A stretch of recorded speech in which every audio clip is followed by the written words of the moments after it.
and go ahead and get started. So this is a presentation beginning at the beginning, revamping collection development workflows. I'm Jennifer Mezick, and I'm at the University of Tennessee Libraries. I'm the collection strategist.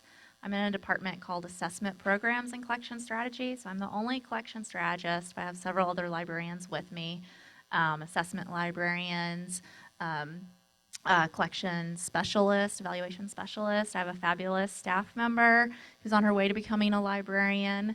And we have graduate students from the information science program. Hi everyone, my name is Elyssa Gould and I am the head of acquisitions and continuing resources at the University of Tennessee in Knoxville. And what that means in our context is that it's a team of 17 people where 1/3 of the department does the ordering of all the materials for the collections, 1/3 of the department does e-resource and some print serials management, and then the last third does interlibrary loan for the school. So it's quite a big mix of responsibilities, but we do a lot of communication with Jenny's group to make sure that the policies that are set forth for the collection that get implemented in everything that we do. Right.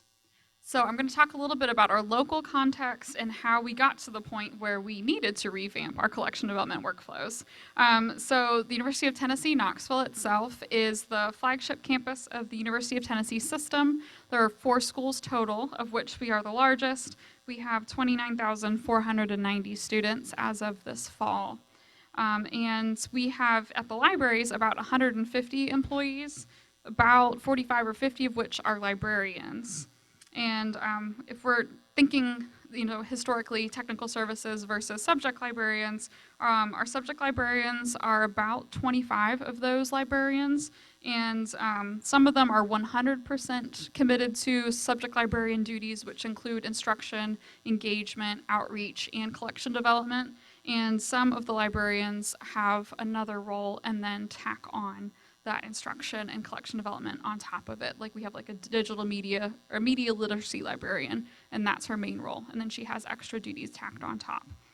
And then if we're thinking about technical services in its historical context, for us, it looks kind of typical, except we have assessment added in interlibrary loan. So we have collection strategy, acquisitions, e-resource, cataloging, systems, and then assessment and interlibrary loan that make up technical services of about 30 staff members, but only 4 of which are tenure-track librarians. So it's quite a big difference between subject librarians. So when we were looking at revamping our collection development workflows, the reason we needed to do this was that we had a significant reorganization last fall. August 1. I don't recommend reorganizing your library on August 1. So we had about 1/3 of the reporting lines in the library changed due to a steady trickle of long-timer retirements, as we'll call them. And most significantly, in the last summer, there was an associate dean who retired, and they decided not to replace her. And that meant that 150 people were reporting up through 2 associate deans, and that was just a little bit too much of a load, really, for 2 humans to handle. So what administration did was that they restructured, so they added 4 new departments, raised up 4 folks to be department heads who had not been managers before in the past. They assigned at least 2 departments, got assistant heads that needed some assistance there in the leadership on those departments. And that made it a little bit more manageable for those associate deans. And really, I agree that those departments that were created were pretty strategically created for areas that had kind of been loosely governing themselves for a while, but they had grown so much in staff that it provided a little bit more structure for them. Also, what happened was some historic responsibilities were shifted. So like assessment was joined with collections, which had typically been 2 very separate departments, where collections was in technical services and assessment was in a different spot in the library. So that got shifted around to join it together to try and give some more qualitative and quantitative analysis to collections. Another thing that changed that was really significant for our subject librarians was that the budget oversight moved from individual funds managed by subject librarians up to our business services office. And we have a very capable financial specialist who does a lot of the management of those funds, and then has helped lead some consolidation of funds to make it simpler. So some individuals were moved out of their longtime roles into roles that were those new or pre-existing departments, and then all at the same time, we had 7 new librarian positions, which were brand new positions for us that were open. And then the first of those positions was Jenny, the collection strategist, that got filled. So we had quite a bit of change going on. And really what happened was it was really chaotic for those of us that were in the library, especially that first 6 months, where you had 4 new department heads figuring out what they were doing. There were gaps left by folks there was a few that had moved from one department to another, and so what they had done previously was kind of left hanging for other people to pick up and carry on until new folks could come in and fill in those spots. And then people like me filled in temporarily, where like I ended up being the contact person for all the vendors somehow. I think because I was the only name they knew before all this change happened. And that really wasn't meant to be the permanent solution, but I still today get a whole lot of contacts with questions about things. So I kind of end up being the liaison to the vendors, which happy to do. But again, the change created some other confusing situations for others, which probably wasn't the best thing. And then we had new folks coming into the library with really no or little organizational history, which is not a bad thing. It's really great to have those fresh eyes, but it just means there's more of a learning curve to come into that context, especially when we just shuffled it all around as they were entering in our doors. I'm one of those fresh eyes. So we identified areas of improvement in several ways. We observed needs with departments reorganized and new people in different roles, as well as new people coming into the libraries. It's a great time to just kind of step back and say, how are our processes going? What are we doing that maybe we don't need to do anymore? We're really looking for ways to streamline our processes and technical services. We also had people who asked us for changes that they desired, which is really great. So an example of this would be the subject librarians asking us for a quicker and more collaborative approach to collection development. And then we identified gaps. So an example of this is that one gap we identified is, speaking of our subject librarians, is that they were not receiving training when they came on board with us as new librarians. And so what that meant is that there had been librarians who'd been there for, a decade who hadn't received training into things as simple as how to place orders, how to pull up dashboards in Alma to view funds or to view circulation statistics.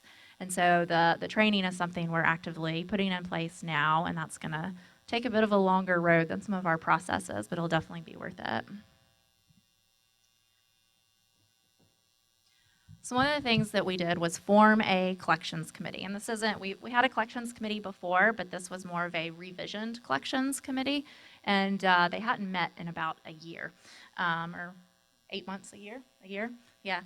So the purpose of the collections committee is to review new resources that either create a one-time or a large one-time encumbrance on our collections budget, or a reoccurring encumbrance against our collections budget, so subscriptions.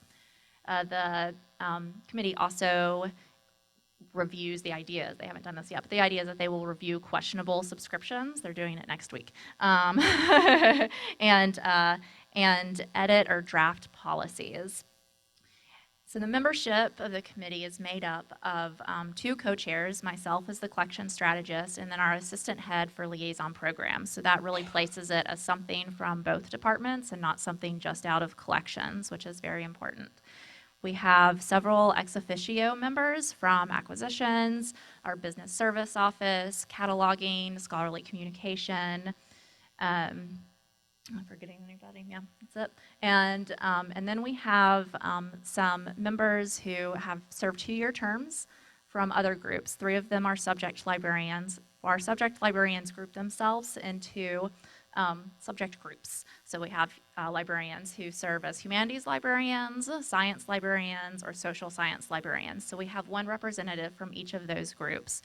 We also have a representative from what we call our general education group. So we have 2 different departments that make up the general education group, and what those librarians do is that they provide the bulk of our undergraduate instruction and research assistance. So they're really in tune with the needs of our largest population on campus. Those members from outside technical services or business services, those 2-year appointments, part of their role is to communicate information to their groups, as well as bring questions or information from their groups to the collections committee. So these meetings are also open to anyone in the libraries to attend. And we have had guests from technical services who want to know more about what's going on, as well as subject librarians. Usually our guests from subject librarians are there to advocate for a resource that we're discussing, but that's a good thing. The resource reviews we have done, we started out reviewing resources. We reviewed about 20 in a few weeks because we had a backlog of resources that had been requested previously but never acquired. So in the fiscal year during or after the reorganization, Business Service Office took a kind of aggressive move to pay off some very large multi-year agreements, but that left no money for any new purchases. So for that reason, we didn't purchase anything from the previous fiscal year, and there were also some requests that went back to 2016 that hadn't been acquired, mostly for funding reasons, right? But some of the liaisons or subject librarians wanted to keep those requests in the queue in hopes that they would be acquired. So we reviewed all of those things, and there were more than 20. The committee kind of made a decision that, well, we can't tackle all of these things, so we're going to review everything that is over $3,000. And so if it's under $3,000, then it bypassed the committee, and I sent an order straight to acquisitions.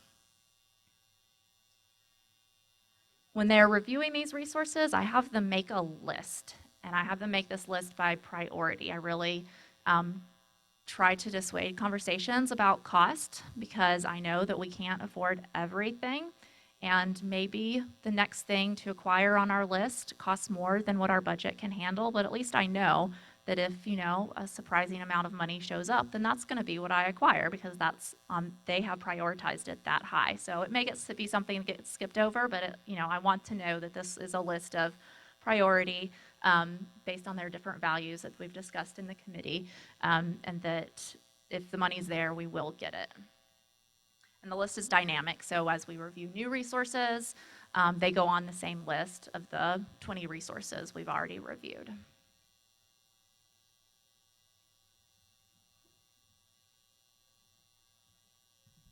All right, so when we're preparing for those resource reviews, I guess we should have mentioned that one of the first things the collections committee did was even just come up with a rubric for the guidelines for even how to review a resource. But in order to give everyone the information they need to adequately help review these resources, we've come up with several things that my department in acquisitions and continuing resources does in advance, and then several things that Jenny's group helps get done in advance to make that conversation flow better, and also to just put everything there at the tip of everyone's fingers. So the first thing that we do is that we trial the resource. We have a really long history of asking for 90 days trials for resources so that we can thoroughly advertise, test, receive training, and solicit feedback for those resources. We have pretty good success if it's something that the vendor is able to offer that long trial for. They often do. Sometimes there are limitations, especially for things that are like third-party resources. But for the most part, we've been able to get those longer trials, and we've strongly prefer that all possible e-resources, I said this wrong. We strongly prefer that all of the e-resources that are considered for purchase are trialed in advance. That way, everyone really gets the chance to play with it, to understand how it might be used in a class or for research, and if it would be valuable beyond a certain time period. Another thing that was done by our awesome e-access librarian, Lizzie Cope, in my department, was that she created this vendor questionnaire, we just started coming up with all these questions we wanted to ask the vendor, and it would get so lost in long emails back and forth and back and forth. And so she came up with this fillable PDF form, which she's since transformed into a survey through Question Pro, which is the current software that we have on campus for surveys.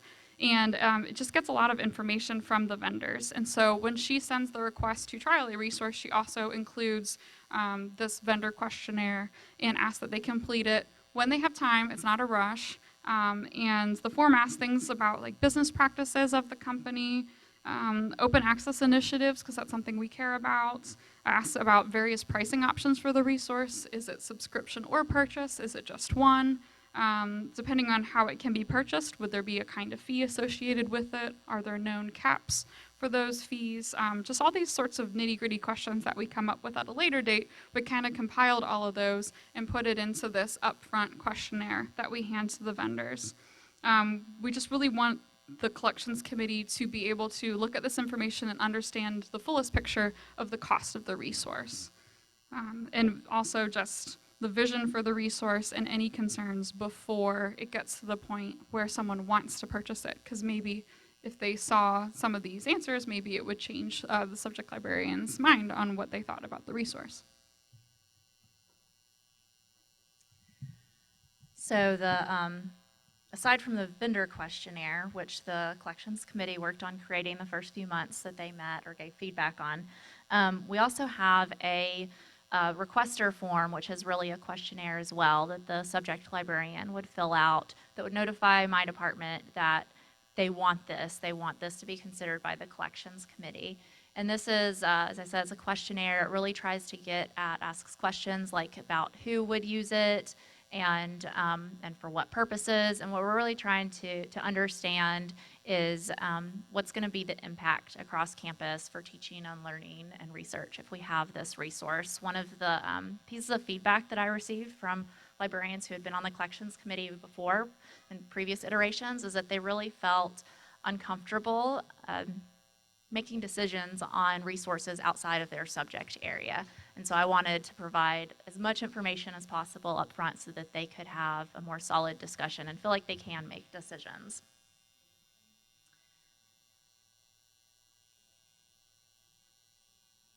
Mm-hmm. No. My discussion at subject area meetings. So this last year we tried reviewing resources at the collections committee in two different ways. The first way we had the resources go to the subject group meetings, which again, humanities, social sciences, and sciences, before they went to the collections committee for the discussion. That slows down the process, of course. We also tried having the resources go straight to the collections committee for discussion. And what we found is that we got much better results if they went to the subject groups first. It provided a lot more contextual information when they had discussions around the resources as a group.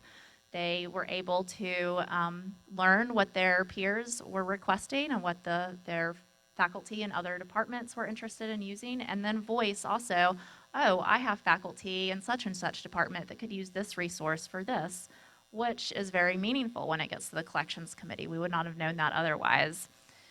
One of our strategic goals at the libraries is collaborative collections, and I really think even though it slows the process down to go to the subject group meetings first, that it goes a long way in making our collections more collaborative. There's also a lot of, when we had the resources come straight to the collections committee, there were a lot of questions that came up that didn't happen when they went to the subject group first, because they came up in the subject group and then I was told about the questions and I had them answered by the time it came to the collections committee. So really it's perceived that it slows the process down a little bit, but in the end it doesn't, because now I'm not going back next month and answering questions about a resource we discussed the previous month.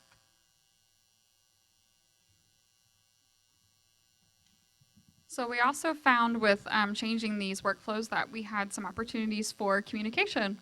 Like I mentioned, things had gotten a little chaotic in the fall of 2018 with all of the changes, people getting used to their roles, people learning what their roles were.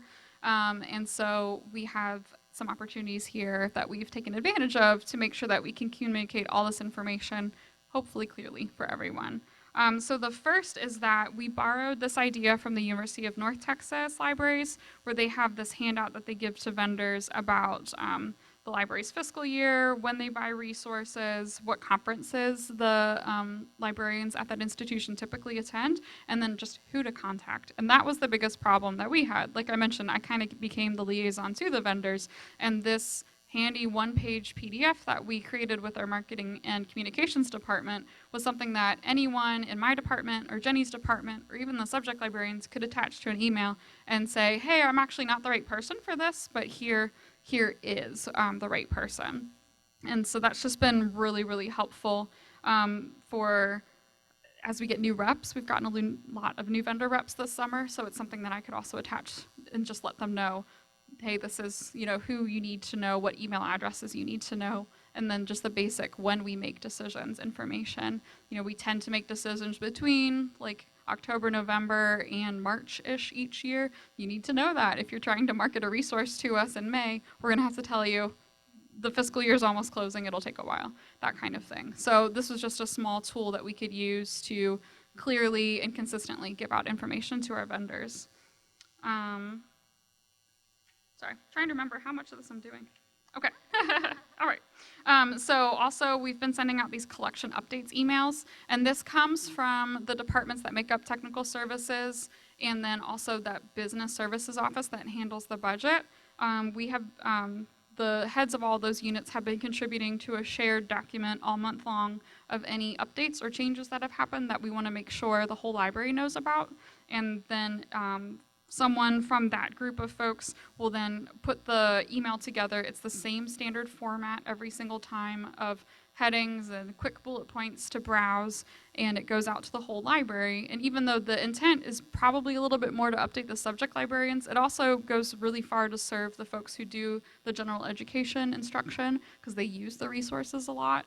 And it's just a nice and transparent way for us to be really open with what's going on with the technical services departments, especially these changes. Jenny can send links to the committee minutes. We can announce that we got a new resource. It's just been a really nice way to share that information in a standardized form just with our own internal library. The minutes from the collections committee go out to the whole library as well as an email. And this just kind of dispels some of the mystery around what goes on in that committee. In the first email I sent out, I stated that the committee's work should be of interest to everyone at the libraries because the decisions that come out of the committee inform our collection activities. And I feel like that's very true. One of our goals this year in my department is to create a new collection development policy or philosophy.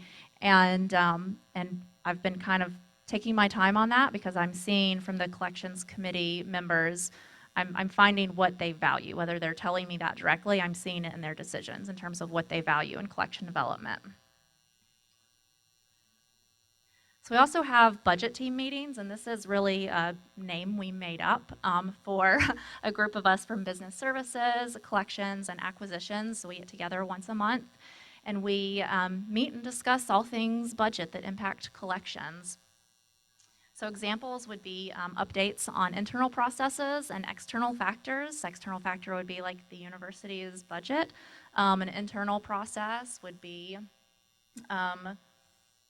how our approval plan spending is going.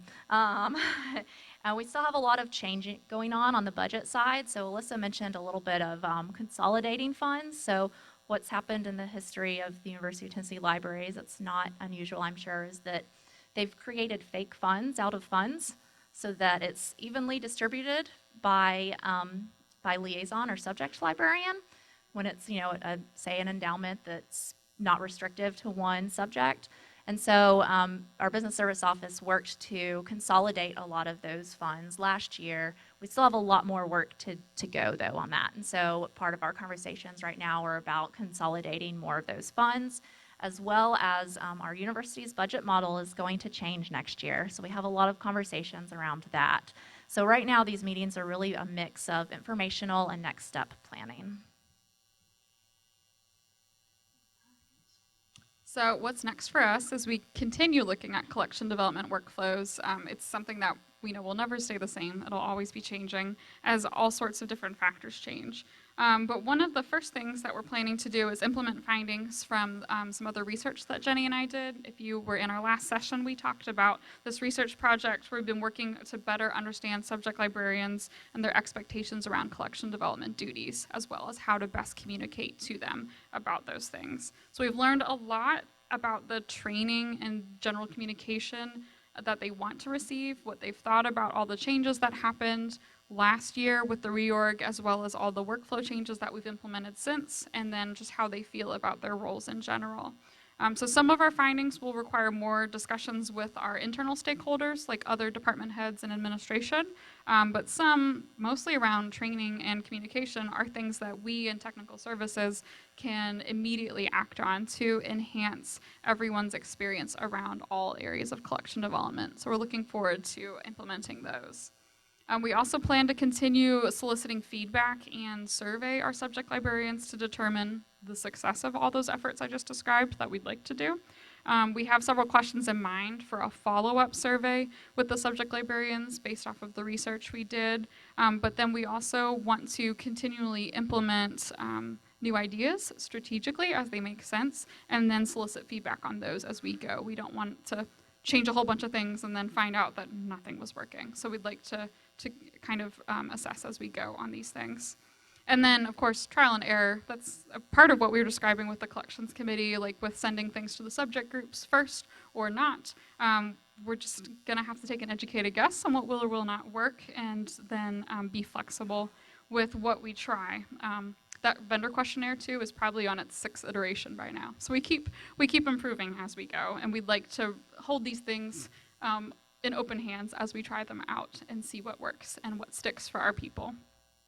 And the real goal really is just getting the resources for our patrons that they need for teaching and learning and research, and to help create this team atmosphere around that goal between subject librarians and technical services folks as we go forward.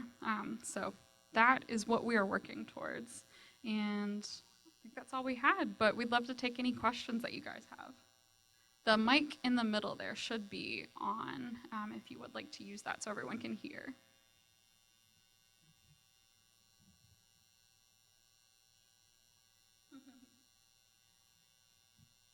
Anyone tried changing any workflows at their institution, and how did it go? Yeah, hi, I'm Chris Boyd with Florida Gulf Coast University. I'm the head of technical services. Could you address how your discovery layer folds in with what you do? Do you have an e-resources librarian? Is it an entirely separate part of collection management? Yeah, thank you. I'm kind of still the e-resource librarian. I just got my permanent job last week, but I've been interim doing a head of the department job and my old job. So in our subgroup of acquisitions and continuing resources department that does e-resource management, we do have folks who work with the discovery layer, and particularly we use Primo, and then we use the Primo Central Index. So the folks in my department are ones who kind of activate those collections that are needed for resources to make sure that they're discoverable on a more granular metadata level, and then they get sent on to our cataloging department that makes sure that things are discoverable on a title level access. So they might use collections in Alma for MARC records, or they might be loading them in directly from the vendor. That's a judgment call that they make as we go. And on that vendor questionnaire form we send out, it asks the vendor to provide a few pieces of documentation for us. One would be like an example of their agreement or license, and one is MARC records, sample MARC records, multiple. And so our catalog librarian is on the collections committee, so if the resource gets to the collections committee, then she can comment on how it would be accessed through discovery, and also how much work it would take her staff to make it accessible through our discovery system. Because a lot of what we're looking at too, besides just actual dollar spend, is what staff time will need to happen to mediate a resource, and would that be prohibitive? So that's a reason that we ask about those MARC records, and just if they participate in discovery indexes.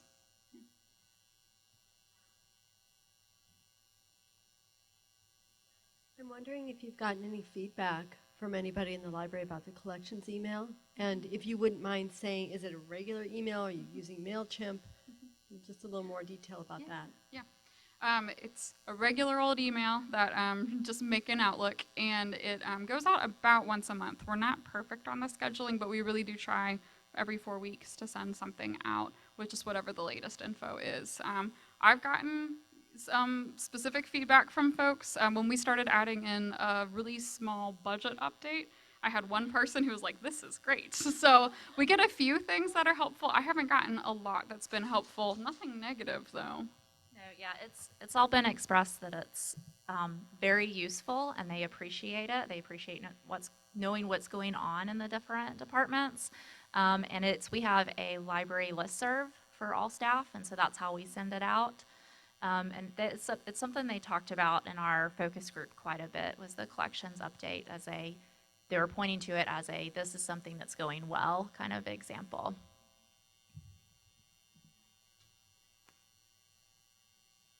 You had mentioned that there were subject area meetings that I assume were led by the person on your collections committee. Were those area meetings in place before you revamped the collections committee? Yeah, those aren't specific for collections. That's just the groups meet once a month, and they're led by the assistant head of liaison programs, and she makes the agenda, and they talk about a variety of things. But when they have resources to review, they put those on there, and then that discussion is led by the representative from the collections committee. And I know you said this. Remind me how many subject librarians there are? About 25 total. Okay. Yeah. Thank you. It comes out to about 8 per subject area.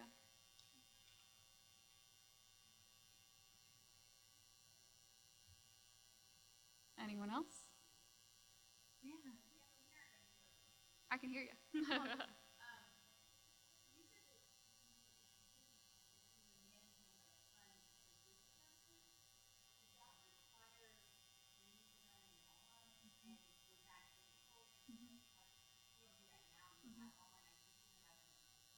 Yeah. It helps that the financial specialist was brand new to libraries, and we could cultivate her. She was very game. She knew in her interviews that this was something that was desired to happen, and was in the works. And so she spent a lot of time learning Alma when she joined us, and Alma Analytics as well is something that she's tackled.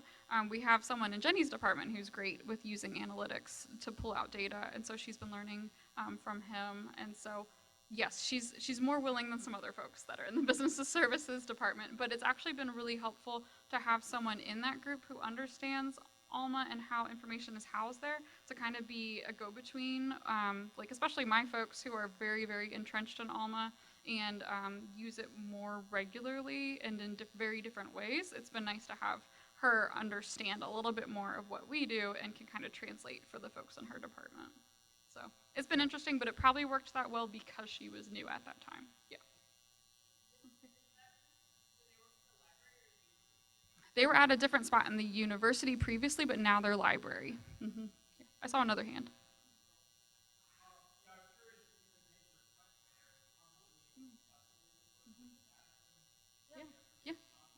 We can load them up to the what's it called, the sketch area. Yeah, we can load them up there. Yeah.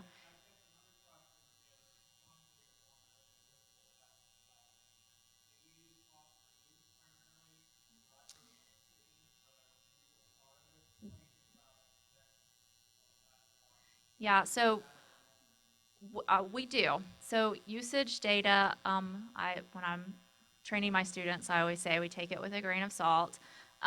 We don't know what the impact is of this usage. We don't know how many people are actually using the resources they're accessing, right? The journal articles they're accessing that we're counting for the usage. We do use usage data for cost per use, and I find that it's the most valuable when either it looks really good or it looks really bad, right? So I just last week identified a resource that someone in Alyssa's group sent me because the annual increase was higher than we would want it to be. And I had someone pull the 3 years worth of usage data, and I found that we're paying over $1,600 per use for this resource. So no, we're not going to renew it. So I find that usage data is only useful if it's the extremes, right? If it's anywhere in between, then I want the subject librarian to help with the decision. We have a data librarian, and she's been working on a citation analysis. And so one question we have currently, so there's one resource we're questioning whether we should subscribe to it, and we had access on a trial or not a grace period for about 2 years. And the access, like per cost per use, did not look good for what they were going to charge for it. But out of those 2 years, 8 of our researchers cited it, or it was cited 8 times by our researchers in their publications. So what's the value of that? That's a question that I'm kind of faced with right now, is what's the value of the citations? Because that's, to me, that's more than cost per use. Yeah, so we use it, but we don't use it with clear parameters. Yeah.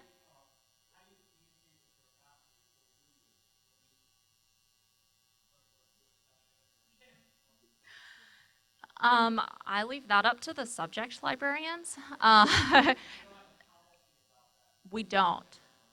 Yeah, we don't. I think, it can be very political, and I have my own opinion, but I leave that up to the subject librarians because they know their department's faculty best and how to handle that best. I wanted to go back to the question about the person we have in business services, because I think it can be confusing. Our library has a business services department, so that whole department works for the library, and then we have a system-wide procurement department as well.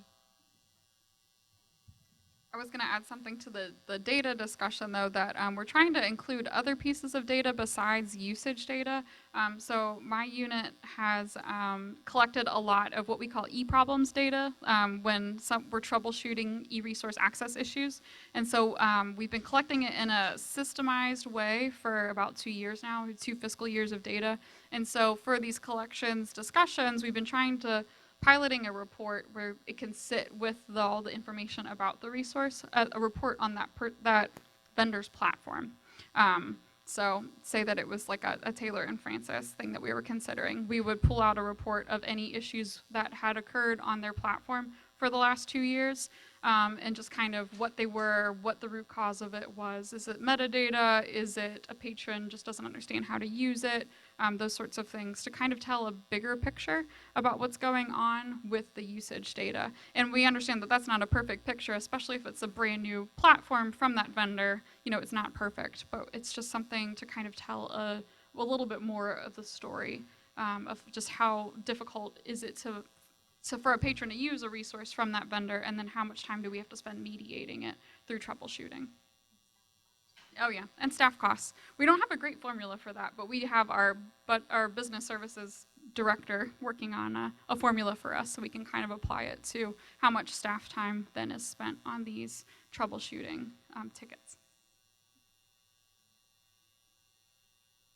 Anyone else? Questions, hopes, dreams? All right. Yes, sir.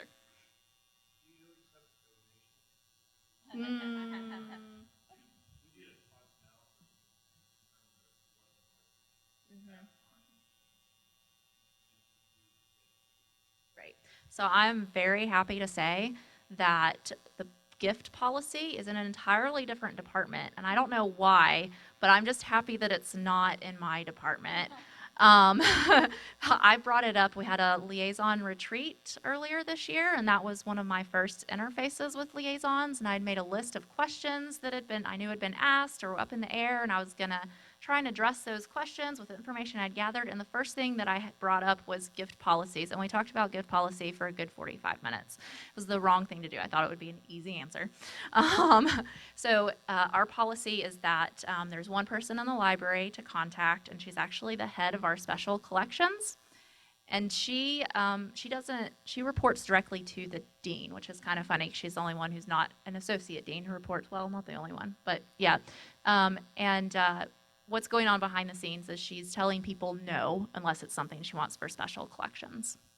And it's with the subject librarians, it's I'm glad that I'm not part of that decision because what they're viewing is the relationship with their faculty, and the faculty is retiring. They're asking to donate materials.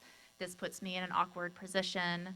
I don't think that we should just say no to people, but from the side of knowing how much staff time it takes to accept books just to throw them out, that we shouldn't be doing it. Yeah. Any final questions? Yeah. I could just speak to that. I'm at Knoxville College, and I know we're small, but we've had very good luck in telling our faculty we do not accept donations unless they are special historical value to the college or a unique donation. And then we give out Better World book boxes to departments when people are retiring. They can bring the books in the boxes to us. Yeah. Nice. I will say we have some, everything has a gray area. So we have some things that are not in the policy, and we have funny names for them on our floor. What are their names? I can never remember. They're things that maybe arrived in the mail that we didn't ask for. And most of those get tossed, but occasionally there's something we want to keep, and so it just magically gets added. Or maybe a faculty member knows that it's much easier if he just walks these DVDs into the library and hands them to the subject librarian, and they somehow get added to the collection than it is to locate these rare DVDs, say. We have a really robust cinema collection, and they ask for things that are really difficult to get. And so that happens quite often, and that's kind of a gray area too. They go on someone's desk, and they magically get added to the collection. Last question. I'm wondering if you could say more about your role as a collection strategist. Just curious, like, what's in your job? Behind that, Yeah. So I applied for my position about a year ago now, and I remember reading the description, and I was so excited because I was like, this sounds awesome. And then my second thought was, I bet there's not a lot of people out there who know what this means. And my position is within assessment programs and collection strategy is the department, and so it's really based in assessment. So all of the requests for large items are filtered through us. I try to make everything as collaborative as possible, but also base everything in an evidence kind of mentality. We want to see that what we're going to spend our money on is going to be worthwhile. I think we're out of time. So thanks everyone for attending, and we'll get all this information up on Sched later so you can look at the examples of those documents you asked for as well as the slides. Thank you.